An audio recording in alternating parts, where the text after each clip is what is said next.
Welcome back to Talk Pittsburgh. On this day 40 years ago, Make-A-Wish Greater Pennsylvania and West Virginia was created. Since then, they have created thousands of magical moments for kids who really need it. Here to help us celebrate this special day is the chapter's Senior Manager of Marketing and Communications. We have Dana Antkowiak and Make-A-Wish alum Francesca Dabecco. Thank you both for being here. Thanks for having us. Congratulations on the anniversary. Yeah, thank you. And Francesca, I would love to talk to you about your wish, because you had a wish granted. Yeah, so today is actually a really special day for Make-A-Wish, but it's a special day for me too. I am celebrating 10 years since my diagnosis. So I received a wish when I was 16, actually turning 17. I wished to be a writer for a fashion magazine, like, you know, any teenage girl. But when I was going through treatment for a brain tumor, one thing I did to sort of lift my spirits and armor up was to wear a different outfit every day. So I was really into the fashion element. So I got to go to Los Angeles Fashion Week and be a writer for Glamour's online blog. And it was just like such a dream. I mean, as you can imagine, I got my hair and makeup done. I got beautiful clothes, and it was just an incredible experience that gave me a lot of hope. And you know, it's really powerful whenever you're so unsure of your tomorrows, but something lets you dream the impossible.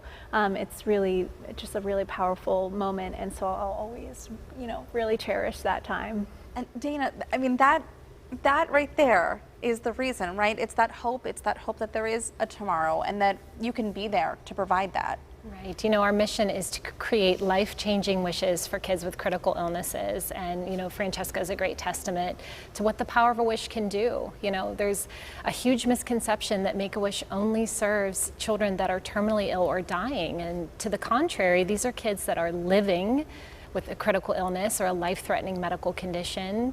We believe, and research has shown, that wishes have the power to transform their lives, to create an opportunity for hope and the ability to experience life beyond illness. So it's really a remarkable thing. Well, we know what stress can do to our bodies. Right. And so taking a break from that stress and finding the joy can sometimes be enough to get us through that day or the next day or the week. How are you doing today? I'm doing really good. Yeah, if you would have asked me 10 years ago today, like what I thought tomorrow would look like, or 10 years in the future, I don't think I could have even conceptualized anything. But today I'm doing well health-wise. I'm still a writer. I always wanted to be a writer, but I'm still a writer. I'm a newsletter editor for CityCast Pittsburgh. We're a daily newsletter, news podcast here in the Burgh. And so if you subscribe, I can hop in your inbox every day at 6 a.m. So I'm doing what I love in the city that I love, and I get to tell stories, and it's just a dream that I get to still be here and do this. We have to have you back to talk about this, Yeah. right? I'm signing up for your newsletter immediately. Thank you. Can you tell us about the first wish that was granted some 40 years ago? Well, it all started with a piggyback ride, if you can believe that. Story. In 1983, 7-year-old Brian from McKeesport became Wish Kid #1. And Brian was diagnosed with neuroblastoma, a type of cancer.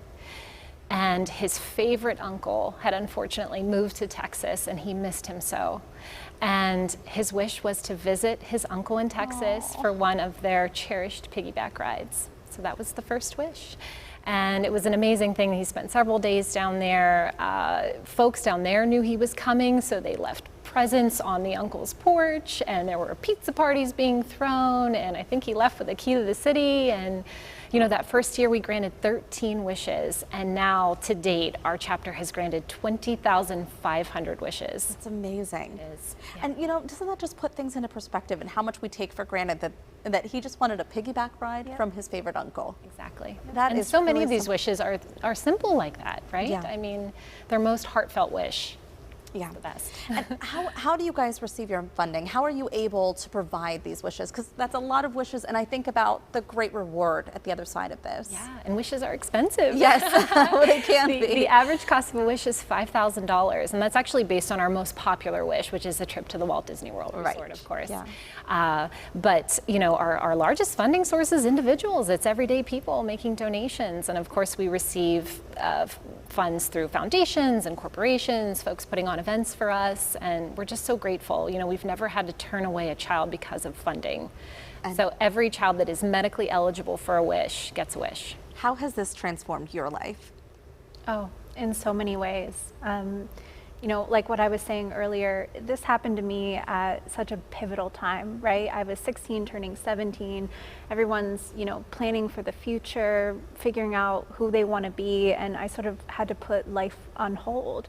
I had to focus on surviving each day. And so having this experience, you know, sort of like I said earlier, is just gave me hope. It allowed me to believe that tomorrow could be, and that I could dream these impossible things, and that they may one day come true.